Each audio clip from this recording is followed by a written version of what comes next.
Hi, everyone. Welcome to the next in our series for Unit 1, our unit on 9/11. This video is the sixth one, and this one is going to be about the Department of Homeland Security. Just like our other videos, it's going to be a brief overview. We can get into more detail in class. So a quick history. We've been covering 9/11. This was something created as a response to 9/11. So it was created in 2002. And it combined 22 various agencies that basically already existed and put them sort of under a same umbrella. It became a public law and was passed by the 107th Congress. You see here the seal of the Department of Homeland Security. That was created in June of 2003. And if you look, you can see on the seal, on the eagle, the stars, like the mountains, and so it's like a river or waves. And that's the idea that is to protect the United States from sky and land and sea. So why was it created? Mostly to combat terrorism, to provide border security, to increase areas with immigration and customs, also things with cybersecurity, disaster prevention and management. Also deals with things like human trafficking, providing economic security, infrastructure security, bridges, railroads, all those things. So what are some of the agencies? Like I said, there's like 20 something, there's a bunch. The U.S. Customs and Border Protection falls under. That's actually was part of the Treasury Department. What was also part of the Treasury Department now under them was the Federal Law Enforcement Training Center. You have the Transportation Security Administration, stuff for cybersecurity, the Coast Guard, the Secret Service.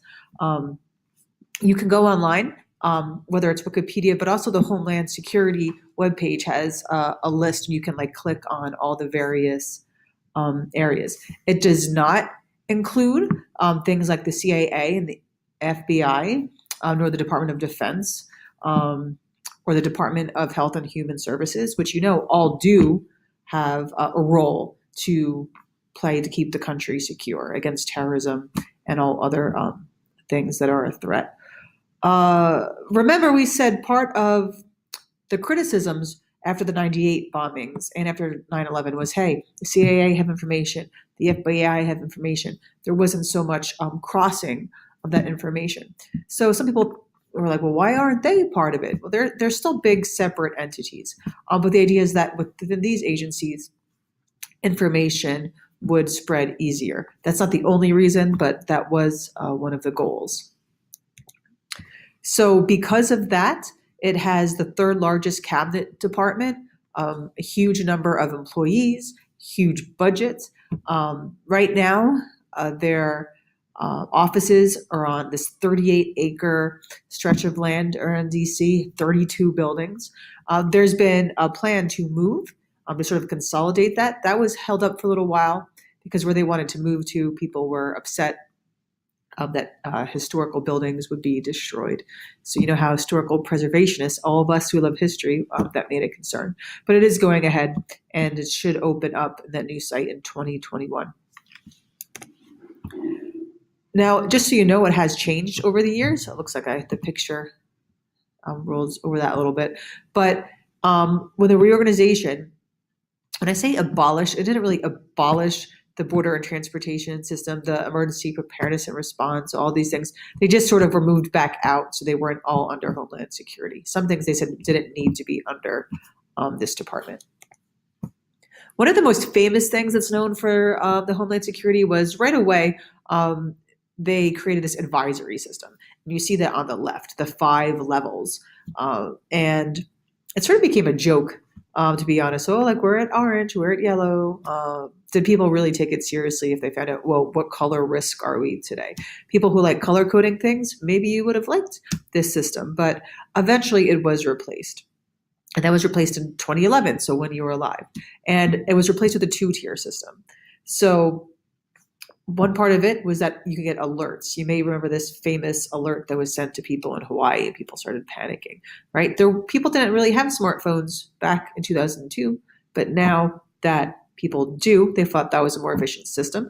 The other part of the 2-tier system are bulletins. Once again, you can go to the Homeland Security page. I'm sure you do this every month and check what their bulletin is for the month. So last night I was checking out, what's their September bulletin, and you can see a little bit about what is the threat. And then I looked back to July, and a lot of it is similar month to month, but maybe we'll look at one in class, or go ahead and look at one yourself and let me know what you find. I'd like to talk about that. And just so you see, other countries had something similar to our color code system. We don't live in a bubble here. A little bit about the Homeland Security, the Homeland Security secretaries. There's been a few already in these couple years. The first one in the upper corner taking the oath is Tom Ridge. So President Bush chose him. He was a former governor of Pennsylvania. There's been some other famous ones. We've had some acting ones as they switched, but some more known ones would be like Michael Chertoff, Janet Napolitano. She was in there for 4 years. And then you hear in the bottom corner, John Kelly, who we now know in the president's staff. He was then replaced with Kirsten Nielsen, who you see her getting sworn in, and he helped her with that. Elaine Duke was acting secretary between the two, and she got some criticism over the U.S. response in Puerto Rico. FEMA, I should have mentioned, falls under Homeland Security. So you might hear of them more in the news now with Hurricane Catherine. The results still happening. Kirsten Nielsen, her biggest criticism so far has been putting in place the order from the president to separate families at the border. So she's got a lot of criticism for that.